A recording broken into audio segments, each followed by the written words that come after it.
Welcome, my friend. Tonight, we take a calm walk back in time. The story you're about to hear happened in a world very different from ours, yet still deeply human. Maybe you're getting ready to sleep, or maybe you just want to slow down your evening. Either way, I'm glad you're here. Tell me in the comments where you're listening from, your city or country, and what time it is. It's always amazing how history can connect strangers across the world. If you enjoy peaceful historical stories, consider subscribing. There are many more tales waiting to guide us into the quiet of the night. And remember, this isn't fiction. This is real history. Our story begins in the cafes of 1920s Paris, where art and addiction came together in a dangerous way that would forever change modern culture. Have you ever wondered how so many artists of that time created brilliant works while at the same time destroying themselves with drugs? The truth lies in the dark corners of Paris cafes, where absinthe was poured like water and heroin was as common as coffee. Tonight, I'll take you into this hidden world, where inspiration and destruction lived side by side. These were not simply artists searching for creativity. They were victims of a storm made of war trauma, cultural rebellion, and easy access to drugs. Cafes that looked like safe havens for art were often secret networks for drug trade. This mix of beauty and self-destruction shaped one of the brightest yet darkest periods in Paris. By the end of this journey, you'll see the 1920s art scene in a very different way. But before we step into those smoke-filled rooms, let's first understand how Paris became both a center of artistic revolution and a place of deep ruin. The Great War had ended only a few years earlier. An entire generation carried scars from the trenches. Many young men returned home, unable to fit back into their old lives. At the same time, wealthy Americans arrived in Paris, escaping prohibition back home. They brought money, boldness, and a hunger for freedom and excess. This mixed pain from the war, the arrival of wealth, and rebellion against tradition created the perfect ground for a dangerous cultural experiment. The cafes of Montmartre and Montparnasse were not only serving coffee and croissants, they were serving something far more powerful and far more destructive. Paris in the 1920s was alive with energy. Painters, poets, writers, and musicians gathered in the same cafes, chasing freedom and new ideas.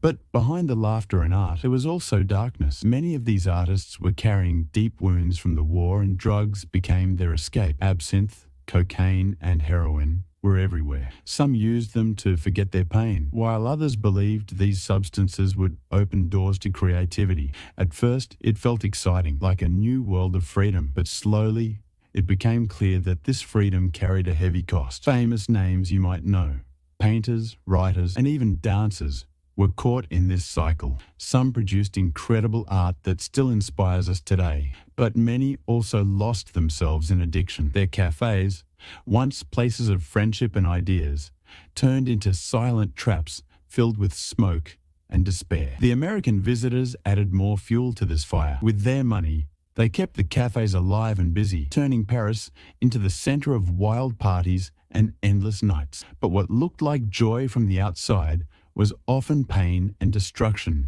on the inside. Artists pushed themselves harder and harder, chasing inspiration, chasing escape. Some created masterpieces under the influence, while others broke completely, their lives cut short. Paris, the city of light, had become a place where both dreams and people were burning out too quickly. This period in history teaches us something important. Brilliance and destruction can sometimes live side by side. The 1920s art scene gave the world amazing creativity, but it also showed us how dangerous the search for freedom and meaning can become when drugs take over. In the end, these cafes were more than just meeting places. They were stages where both beauty and tragedy played out together. The story of 1920s Paris is not just about art. It is about people, their pain, their choices, and the price they paid for chasing inspiration in dangerous ways. When we look at Paris during this time, we often imagine beauty, narrow streets filled with painters, soft music from jazz clubs, and writers filling notebooks late into the night. That picture is true, but only half of the truth. The other half is darker, hidden in the same cafes and bars where creativity bloomed. To understand why drugs became so common, we have to look at the world After the Great War, millions of young men had seen death and destruction. They came back restless, broken, and searching for escape. Traditional values felt empty to them. Religion, politics, and family rules no longer gave comfort. So they turned to art, and often to drugs. At the same time, doctors were prescribing narcotics freely. Morphine and heroin were not as controlled as they are today. Many soldiers had been given these drugs during the war for pain, and when they returned home, the habit stayed with them. Soon, cafes became not only places for coffee and talk, but also for buying and sharing these substances. Writers like Ernest Hemingway, F. Scott Fitzgerald, and Gertrude Stein were in Paris during these years. They were part of what we call the Lost Generation. This group of American and European artists searched for meaning in a world that felt broken. They drank heavily, smoked endlessly, and experimented with drugs. Some survived and left behind incredible works of literature. Others did not. Painters, too, were part of this scene. The surrealists, for example, believed the mind could reach new levels of creativity if freed from normal control. Drugs seemed to open those doors. At first, the results were amazing, paintings that shocked the world and challenged old traditions. But the price was high. Many artists lost control of their lives. The cafes themselves became famous for this double life. In Montparnasse, you could walk into a cafe and see young writers debating politics, painters sketching on napkins, and musicians planning their next performance. But just a few tables away, quiet deals were being made, powders exchanged, and lives slipping into addiction. The Americans who came to Paris added energy, but also chaos. Prohibition back home in the United States meant no alcohol. In Paris, they could drink freely, and they did every night. They brought money, parties, and a taste for excess. Paris became the world's playground, but beneath the bright lights, it was also a graveyard for many dreams. By the mid-1920s, Paris was a mix of brilliance and tragedy. Art reached new heights, but so did self-destruction. Some of the greatest works of the 20th century were born in this time, yet so were countless broken lives. The city of light glowed, but much of that glow came from fires burning inside fragile souls. One of the most famous places of this era was Café de Flore in Paris. At first, it was just another cafe, but soon it became a meeting spot for thinkers, writers, and painters. Inside, the air was always heavy with smoke, the smell of strong coffee, and sometimes something more dangerous. Conversations stretched late into the night, moving from poetry to politics, from dreams to despair. In Montmartre, cafes like Le Chat Noir and La Rotonde became symbols of the bohemian life. These weren't just places to eat or drink. They were creative laboratories where ideas were born, where young, unknown painters showed their sketches, where writers tested their stories on friends. But they were also, quietly, marketplaces for narcotics. Some came seeking inspiration. Others came simply to numb their pain. Absinthe was one of the most popular drinks. It was strong, green, and nicknamed the Green Fairy. Artists believed it opened their minds to visions and new ideas. But absinthe was addictive, and too much of it caused hallucinations, madness, and even death. Alongside absinthe came morphine and heroin, which spread quickly through the city's underground. Imagine a painter, late at night, staring at a blank canvas. Around him, the cafe buzzes with energy. He takes a drink, then another. A small packet passes under the table. Soon, the brush moves wildly across the canvas, colors mixing in strange ways. The painting that appears might be brilliant, or it might be madness. This was the thin line many artists walked in 1920s Paris. Writers, too, were caught in this trap. Some believed drugs could free their words, making their writing more powerful. And sometimes it worked. Great novels came out of this period, but the same drugs also destroyed focus, broke friendships, and ruined health. Behind every successful story, there were many others left unfinished, abandoned as the author slipped deeper into addiction. The tragedy is that so much talent was lost. Young men and women with bright futures ended up in shadows. The cafes that once promised freedom slowly became prisons. What began as a search for meaning turned into a slow destruction. But even in the middle of this darkness, beauty was created. The 1920s gave us jazz in Paris, surrealist art, and literature that still inspires today. It was as if pain and creativity were dancing together each feeding the other. That is why the Paris art scene of the 1920s is remembered both as a golden age and as a warning. By the end of the decade, authorities began to crack down. Laws became stricter, and cafes lost some of their wild freedom. The dream of endless nights faded. Many artists left Paris,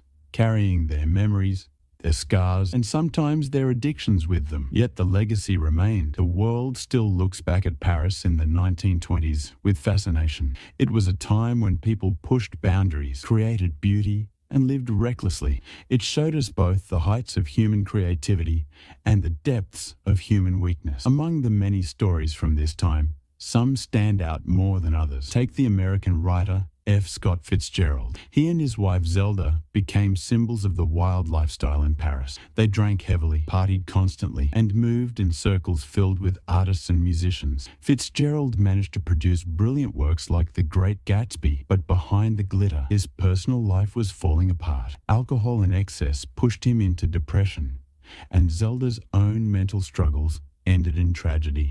Their story shows how even success could not escape the destructive pull of this lifestyle. Then there was Ernest Hemingway. He lived in Paris during these same years, writing in cafes and boxing in gyms. Hemingway drank a lot, but he avoided some of the harder drugs that destroyed others. Still, he saw firsthand how addiction was eating away at his friends. In his book, A Movable Feast, he described the cafes and the characters that filled them, many of them lost to time, their art forgotten, their lives cut short. The painter Amedeo Modigliani is another powerful example. Known for his long, haunting portraits, Modigliani lived in Paris, surrounded by artists and poets, but he also lived in constant struggle with poverty, alcoholism, and drugs. Morphine and absinthe became his companions. His health collapsed, and he died at just 35 years old. His art is now priceless, but his life was consumed by the same world that inspired him. In Zen, cafes like Le Dôme and Café de la Rotonde were the beating heart of this world. Imagine walking in on a winter evening. The room is warm, packed with people. Cigarette smoke curls toward the ceiling. At one table, a group of Americans laugh loudly, glasses of wine in their hands. At another, a painter argues with a poet about politics. In the corner, a quiet exchange takes place, powders and pills slipping into pockets. It is a place of life, energy, and danger all at once. The music of jazz filled these rooms. Musicians from America brought a new sound that seemed to match the restless energy of the time. Saxophones cried, trumpets shouted, and drums kept everyone awake until dawn. But many of these musicians, too, fell into the same cycle of drugs and alcohol. The rhythm that gave Paris its heartbeat also carried a darker echo. By the late 1920s, the cracks were starting to show. Many of the artists who had come to Paris full of dreams were now lost in addiction. Health was failing. Friendships were broken. Some left the city, searching for calmer lives. Others stayed and paid the price. The world outside Paris was also changing. The stock market crash of 1929 shook economies across the globe. Money dried up, and with it, the endless parties of the Paris art scene. The cafes remained, but the golden glow of that wild decade was fading. Still, the legacy of 1920s Paris lives on. The art, the music, the literature, all of it continues to inspire. But when we look closer, we see the cost. Behind every masterpiece was a person, often struggling, often suffering. Their brilliance shines, but their pain should not be forgotten. This is why history matters. It shows us not only the beauty of human creativity, but also the dangers that can come when freedom and pain mix with addiction. The story of Paris in the 1920s is a reminder that behind the bright lights, there are always shadows. One of the most tragic figures of this time was Jean Cocteau, the French poet, playwright, and filmmaker. He was a brilliant mind who gave the world powerful art, but he was also deeply tied to opium. Cocteau spoke openly about his addiction, describing how it haunted him and shaped his work. For him, opium was both a curse and a strange companion. His writings about his struggle show us how drugs became woven into the very soul of Paris's art world. Another story is that of Josephine Baker, the American dancer and singer who took Paris by storm. She became famous for her wild performances, her beauty, and her fearless energy. Baker lived in the same world of cafes and jazz clubs, but unlike many others, she avoided the worst of the drug culture. She built a long, successful career and became a symbol of freedom and talent. Her story is a reminder that not everyone was destroyed by the temptations of Paris. Some managed to rise above it, but many were not so lucky.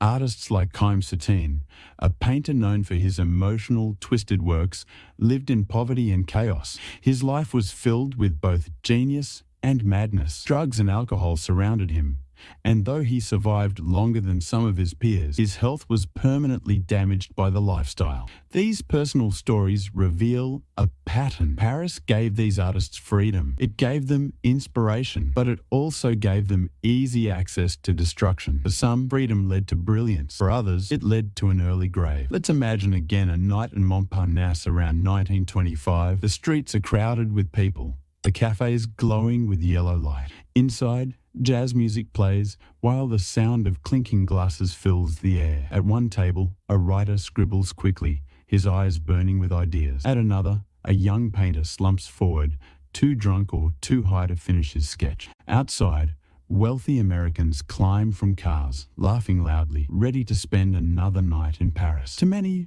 this scene looked glamorous. To be in Paris was to be alive, to be free, to be part of history. But if you looked closer, you would see the cost. Artists coughing from illness, friendships broken by addiction, and brilliant ideas lost forever. By the end of the decade, Paris was no longer the same. The arrival of the Great Depression cut off the flow of money from America. Parties grew smaller, cafes less crowded.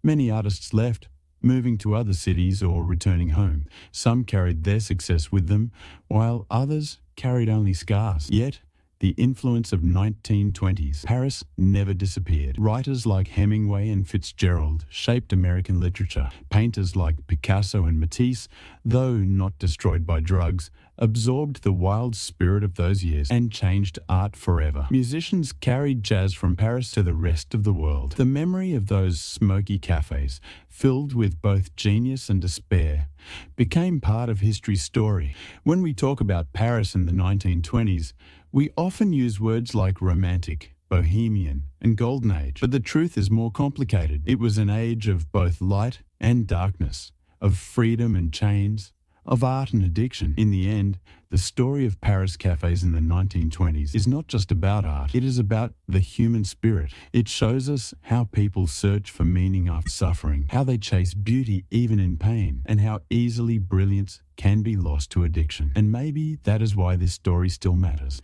because even today, we face the same questions. How do we deal with trauma? How do we balance freedom with responsibility? How do we protect creativity without losing ourselves to destruction? Paris in the 1920s doesn't just belong to history books.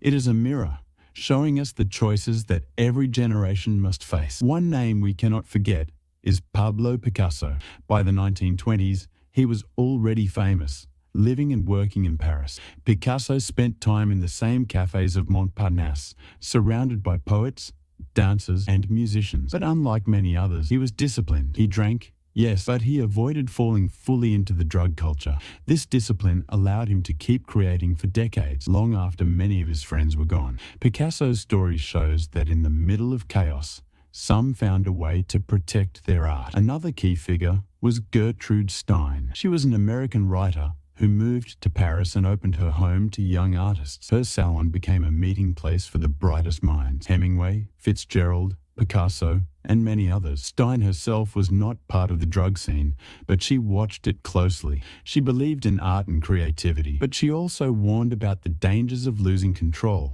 Through her writings and her mentorship, Stein became a steady voice in a time of madness. Then there were the surrealists, Salvador Dali, André Breton, and their circle. They believed that the unconscious mind was the key to true creativity. Some experimented with drugs to reach those hidden parts of the brain. They painted strange, dreamlike scenes, full of symbols and mysteries. Their work was groundbreaking, but not all of them survived the journey. For some, the line between imagination and reality broke apart completely. We also must remember the musicians. Paris became a second home for African-American jazz artists like Sidney Bechet and Louis Armstrong. They brought with them the sound of New Orleans, and Paris embraced it fully. Night after night, the clubs were alive with saxophones and trumpets. Jazz became the heartbeat of Paris. Yet, the nightlife also brought temptations, alcohol, drugs, and endless exhaustion. Some musicians thrived, while others burned out too soon. By now, we can see a pattern. Paris in the 1920s was a magnet for talent. It gave the world new art, new music, new literature, but it also became a trap, pulling people into cycles of excess and destruction. The cafes, glowing with light and laughter, also hid shadows in every corner. Imagine one last night in 1929, before the crash. The cafe is crowded. Josephine Baker is performing nearby, her voice filling the room. At one table, Hemingway writes furiously, filling page after page.